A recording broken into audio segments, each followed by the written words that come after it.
ভিডিওগুলো এডিট করতে গিয়ে আমার মুখে পানি চলে এসেছে। এত মজার মজার রেসিপি করেছিলাম আর আপনারা আমার ভর্তার রেসিপিটা অলরেডি অনেকজনে দেখে ফেলেছেন। আমার যেমন পানি চলে এসেছে, আমার মনে হয় আপনাদের মুখে পানি চলে আসবে, কারণ রেসিপিগুলো অনেক অনেক মজাদার, তাই না? হাই এভরিওয়ান, আসসালামু আলাইকুম, welcome to my another blog and welcome to my page. কেমন আছেন সবাই? নতুন একটি ভিডিওতে সবাইকে স্বাগতম জানাচ্ছি। আপনারা অলরেডি আমার ভর্তার রেসিপিগুলো দেখে ফেলেছেন, আর কে কে বানিয়ে খেয়েছেন আমাকে কিন্তু কেউ এখনো কমেন্ট করে জানাননি। অবশ্যই কমেন্ট করে জানাবেন যে কে কে বানিয়ে খেয়েছেন।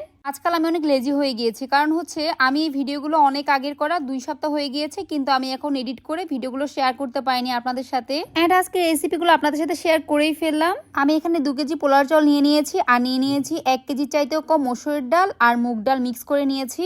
এখন আমি চালগুলোকে ভালো করে ধুয়ে নিয়েছি, আর এই যে মুগ ডাল আর মসুরের ডাল মিক্স করে রেখেছিলাম, এটাকে আমি একটু করে ভেজে নিব, একটু লাল লাল করে, মানে ব্রাউন কালার হয়ে যখন একটু ঘ্রাণ বের হবে, দেখতেই পাচ্ছেন কিভাবে আমি ভেজেছি। এখন আমি ধুয়ে নিচ্ছি ভালো করে।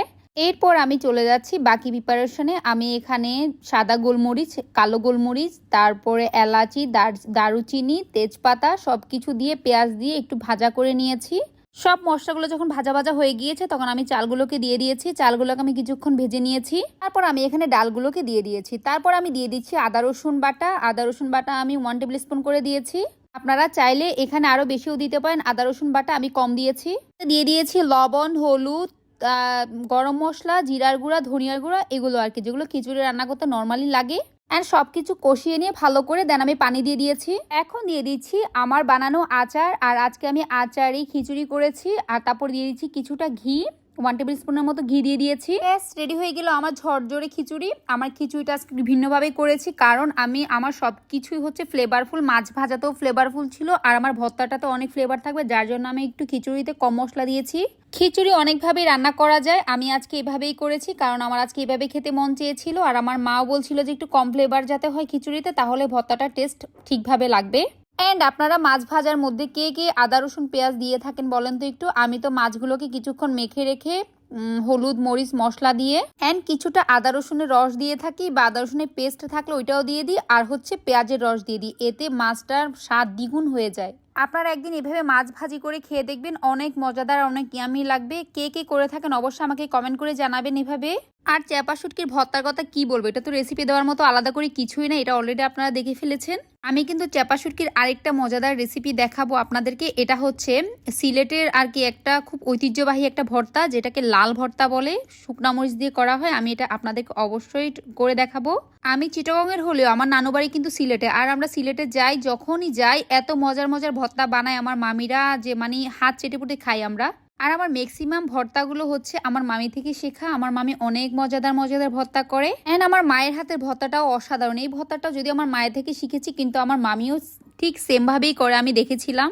আমার করা কোন কোন আইটেম আপনারা দেখতে চান অবশ্যই আমাকে কমেন্ট করে জানাবেন, আমি ট্রাই করবো আপনাদেরকে করে দেখানোর জন্য। আর আমি আপনাদেরকে একদিন শুটকি শিরা, যেটা বলে সিলেটের, মানে আমরা শুটকি শিরা বলি, ওরা হুকুন শিরা বলে থাকে, এই রান্নাটা আমি একদিন আপনাদের সাথে অবশ্যই শেয়ার করব। অনেক মজাদার, অনেক ইয়ামি হয় রান্নাটা। কে কে খেয়েছেন আপনারা? ওদেরকে একটা পরামর্শ দিই, যে আপুদের ভাইয়াদের একটু মেজাজ গরম থাকে, একটু বউর সাথে কম কথা বলে, কম ভালোবাসে, সেই আপুরা হচ্ছে ভাইয়াদের মন জয় করতে পারেন এরকম মজাদার মজাদার রান্না করে খাইয়ে। যদিও আমার হাজবেন্ডকে আমার কোনোদিনও রান্না করে মন খুশি করাতে হয়নি, সে আলহামদুলিল্লাহ অনেক ভালোবাসে, আমাকে অনেক বেশি ভালোবাসে, আর সে আমার রান্নার প্রশংসা বরাবর সে অনেক বেশিই করে। নিজের কথা নিজে বলছি না, আলহামদুলিল্লাহ কপাল গুণে আসলে ভালো হাজবেন্ড পাওয়া যায়, সেই মানে সূত্রে বলবো যে আমি অনেক লাকি একজন পার্সন। সো দেখবেন যেদিন আপনাদের মানে ভাইয়াদের মেজাজটা একটু গরম থাকে, সেদিন এরকম একটা খিচুড়ি রান্না করবেন, একটা মাছ ভাজা করে, আর হচ্ছে এইরকম 1 প্লেট ভর্তা বানিয়ে ভাইয়ার সামনে দিবেন, খাবে আর সব কিছু ভুলে যাবে। আসলে মজা করছিলাম, মজা করলেও কিন্তু কথাগুলো অনেক সত্যি। বিয়ের পর যদি মেয়েরা ভালো একজন হাজবেন্ড না পায়, তাহলে কিন্তু সেই মেয়েটার বিয়েটাই মনে হয় যে পুরো বৃথা হয়ে যায়। কথা বলতে বলতে প্রায় শেষের দিকে চলে এসেছি, আমার রান্নাও প্রায় শেষ। সব রেসিপি তো আপনাদের সাথে শেয়ার করেই ফেললাম, আর তো ভর্তার রেসিপি তো আপনারা আগে থেকেই পেয়েছেন। আর আমার রেসিপিগুলো আপনাদের কাছে কেমন লাগে আমাকে অবশ্যই কমেন্ট করে জানাবেন, আর যদি ভালো লেগে থাকে আমার ভিডিওতে অবশ্যই লাইক, কমেন্ট অ্যান্ড শেয়ার করে দিবেন। অ্যান্ড আপনাদের অনেক অনেক সাপোর্ট লাগবে আমার। আপনারা প্লিজ আমাকে সবাই বেশি বেশি করে সাপোর্ট করবেন, আমার জন্য অনেক অনেক বেশি দোয়া করবেন। আমিও আপনাদের সবার জন্য অনেক বেশি দোয়া করি। সবাই সবার জায়গা থেকে অনেক অনেক বেশি ভালো থাকবেন, ভালো খাবেন, সুস্থ থাকবেন, অ্যান্ড ভালো মন নিয়ে চলবেন। কারো প্রতি কোনো রাগ অভিমান রাখবেন না। আমাদের 2 দিনের দুনিয়ায় 2 দিনের জীবন, আজকে আছি তো কালকে নাই। তো সবাই ভালো থাকবেন। টাটা, আল্লাহ হাফেজ, আসসালামু আলাইকুম।